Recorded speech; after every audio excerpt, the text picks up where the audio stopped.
San Francisco नाम की एक फ्यूचरिस्टिक सिटी में एक छोटा सा लेकिन बहुत ही इंटेलिजेंट लड़का रहता है जिसका नाम हीरो हमाडा है। हीरो अपनी उम्र से कहीं ज्यादा तेज दिमाग रखता है, लेकिन वो अपनी टैलेंट को सही जगह यूज नहीं कर रहा होता। वो छोटे छोटे रोबोट्स बनाकर इल्लीगल बॉट फाइट्स में पैसे कमाता है। अंधेरी जगहों पर भीड़ के बीच लोग चीयर करते हैं जब हीरो के रोबोट्स दूसरों को हरा देते हैं। उसे जीत का नशा होता है और उसे लगता है कि वो ही सब कुछ है। उसका बड़ा भाई तदाशी हमाडा बिल्कुल उसके उलट होता है, काम, समझदार और केयरिंग। वो हीरो को समझाता रहता है कि तुम इतना ब्रिलियंट हो, तुम्हें कुछ बड़ा करना चाहिए। एक दिन वो हीरो को अपनी यूनिवर्सिटी ले जाता है।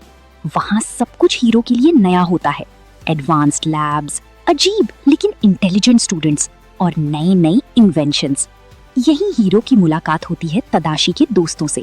गोगो जो स्पीड की दीवानी होती है, वसाबी जो हर चीज परफेक्ट और क्लीन चाहता है, हनी लेमन जो केमिस्ट्री को मैजिक बना देती है, और फ्रेड जो थोड़ा पागल लेकिन दिल का अच्छा होता है। लेकिन सबसे ज्यादा हीरो का ध्यान एक अजीब सी व्हाइट रोबोट पर जाता है, बेमैक्स। बेमैक्स एक इन्फ्लेटेबल हेल्थ केयर रोबोट होता है जो सिर्फ एक काम के लिए बना है, लोगों का इलाज करना। अगर ये कहानी तुम्हें पसंद आ रही है तो वीडियो को लाइक, शेयर और कमेंट जरूर करना ताकि ऐसी और जबरदस्त कहानियां आप तक पहुंचती रहें। जब हीरो बेमैक्स को देखता है तो पहले उसे हंसी आती है। बेमैक्स धीरे बोलता है, ऑकवर्ड चलने का स्टाइल होता है। ये सब देखकर हीरो के अंदर एक नई आग जलती है। वो डिसाइड करता है कि वो भी इस यूनिवर्सिटी का हिस्सा बनेगा। इसके लिए वो एक इन्वेंशन बनाता है, माइक्रोबॉट्स।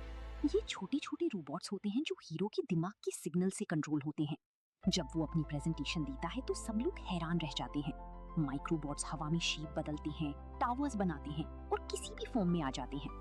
प्रोफेसर कैलिगन जो यूनिवर्सिटी का सबसे बड़ा साइंटिस्ट होता है, हीरो से इम्प्रेस हो जाता है और उसे तुरंत एक्सेप्ट कर लेता है। लेकिन एक बिजनेसमैन एलिस्टर ग्रे उस इन्वेंशन को खरीदना चाहता है। हीरो मना कर देता है क्योंकि वो अपनी क्रिएशन को बेचना नहीं चाहता। सब कुछ परफेक्ट लग रहा होता है, लेकिन अचानक सब बदल जाता है। उस रात लैब में आग लग जाती है। हर तरफ आग के शोले, लोग भाग रहे होते हैं, पैनिक फैल जाता है। हीरो बाहर खड़ा होता है जब उसे पता चलता है कि प्रोफेसर कैलिगन अंदर फंस गया है। तडाशी बिना सोचे समझे अंदर दौड़ जाता है उसे बचाने के लिए। कुछ सेकंड्स के लिए सब रुक जाता है, फिर एक जबरदस्त ब्लास्ट होता है। आग और धुआं हर तरफ फैल जाता है और तडाशी वापस नहीं आता। ये पल हीरो की जिंदगी तोड़ देता है। वो बिल्कुल टूट जाता है। वो अपने कमरे में बंद हो जाता है, किसी से बात नहीं करता, कुछ बनाता नहीं।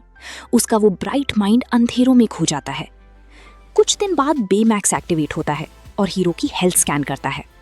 धीरे धीरे हीरो उसके साथ बात करना शुरू करता है। तभी एक अजीब चीज होती है।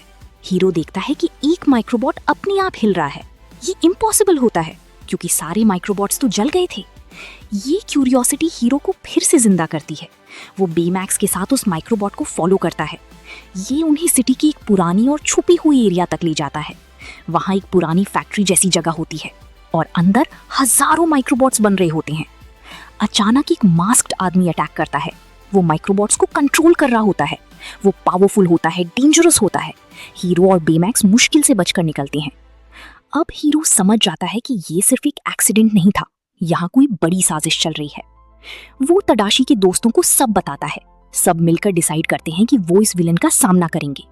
वो अपनी अपनी स्पेशल सूट्स बनाते हैं, अपनी एबिलिटीज को इनहैंस करते हैं। हीरो बेमैक्स को भी अपग्रेड करता है, उसे आर्मर देता है, रॉकेट्स देता है, फाइटिंग सिस्टम देता है। अब वो सिर्फ स्टूडेंट्स नहीं रहते, वो हीरोज बन जाते हैं। जब वो विलन का पीछा करते हैं तो उन्हें लगता है कि ये सब क्रे का काम है। लेकिन जब फाइनल कॉन्फ्रंटेशन होती है और हीरो विलन का मास्क उतारता है तो सब शॉक हो जाते हैं। विलन प्रोफेसर कैलिगन होता है। वो जिंदा होता है, उसने अपनी डेथ फेक की होती है। कैलिगन बताता है कि उसकी बेटी एक डेंजरस एक्सपेरिमेंट के दौरान पोर्टल में खो गई थी और वो क्री से बदला लेना चाहता है। उसका दर्द उसे विलन बना देता है। ये सुनकर हीरो का गुस्सा फट पड़ता है। वो बेमैक्स को ऑर्डर देता है कि कैलिगन को मार दो, लेकिन बेमैक्स मना कर देता है क्योंकि वो किसी को नुकसान नहीं पहुंचा सकता। हीरो गुस्से में उसका हेल्थ केयर चिप निकाल देता है। बेमैक्स फिर एक मशीन बन जाता है, बिना इमोशंस के, सिर्फ ऑर्डर्स फॉलो करता है। लेकिन बाद में हीरो को तडाशी की रिकॉर्डिंग मिलती है। उसमें वो बेमैक्स को बना रहा होता है प्यार और केयर के साथ। ये देखकर हीरो रो पड़ता है। उसे समझ आता है कि उसने गलत किया। वो बेमैक्स को वापस ठीक करता है। प्रोफेसर सीधा क्रेटेक टावर पहुंचता है जहां ग्रैंड इवेंट चल रहा होता है। अचानक माइक्रोबॉट्स का ब्लैक स्टॉर्म आसमान से नीचे उतरता है। प्रोफेसर क्रे को हवा में उठा लेता है और सबके सामने पोर्टल मशीन दोबारा ऑन कर देता है। ब्लास्ट और वोटेक्स, एक जायंट ब्लू वोटेक्स खुल जाता है जो पूरी बिल्डिंग को खींचना शुरू कर देता है। यहीं हीरो चिल्लाता है, बिग हीरो 6 मूव, और पूरी टीम एक्शन में जंप करती है। गोगो लोगों को स्पीड से रेस्क्यू करती है। वसाबी लेजर ब्लेड से बॉट्स कट करता है। हनी लेमन कैम बॉल से ब्लास्ट्स करती हैं। फ्रेड ड्रैगन फायर से पाथ क्लियर करता है। हीरो और बेमैक्स डायरेक्ट प्रोफेसर के सामने अटैक करते हैं। प्रोफेसर के बॉट्स सबको ट्रैप कर देते हैं। हीरो प्लान बनाता है कि बॉट्स को ही पोर्टल के सक्शन में भेज दिया जाए। सब मिलकर टीम वर्क अटैक लॉन्च करते हैं। एक एक करके हजारों माइक्रोबॉट्स वोटेक्स में सक होने लगते हैं। आखिर बेमैक्स हीरो को क्लोज ले जाता है और हीरो प्रोफेसर का कबूकी मास्क तोड़ देता है। प्रोफेसर डिफीट हो जाता है। तभी बेमैक्स पोर्टल के अंदर से लाइफ साइंस डिटेक्ट करता है। फिर उन्हें पता चलता है कि कैलिगन की बेटी अभी भी पोर्टल के अंदर जिंदा हो सकती है। हीरो और बेमैक्स उसे बचाने के लिए पोर्टल के अंदर जाते हैं। अंदर सब कुछ अंधेरा और खतरनाक होता है। फ्लोटिंग डिब्री, टूटे हुए टुकड़े और बीच में एक छोटी सी लाइफ, वो लड़की। वो उसे ढूंढ लेते हैं, लेकिन जब वो वापस आने लगते हैं तो पोर्टल कोलैप्स होने लगता है। टाइम खत्म हो रहा होता है। तब बेमैक्स एक फैसला करता है। वो हीरो और लड़की को बचाने के लिए अपनी जान देने का डिसाइड करता है। वो अपनी रॉकेट फिस्ट यूज करके उन्हें बाहर पुश कर देता है और खुद पीछे रह जाता है। हीरो चीखता रहता है, लेकिन बेमैक्स चला जाता है। बाहर सब सेफ होता है, लेकिन हीरो का दिल फिर टूट जाता है। कुछ वक्त बाद हीरो को एक छोटी सी चीज मिलती है, बेमैक्स का चिप, उसकी मेमोरी, उसकी पर्सनैलिटी। हीरो फिर से बेमैक्स बनाता है और जब बेमैक्स वापस एक्टिवेट होता है वो फिर से वही प्यारा केयरिंग रोबोट होता है। इस बार हीरो अकेला नहीं होता और कहानी यहाँ खत्म नहीं होती। यहाँ से एक नई शुरुआत होती है।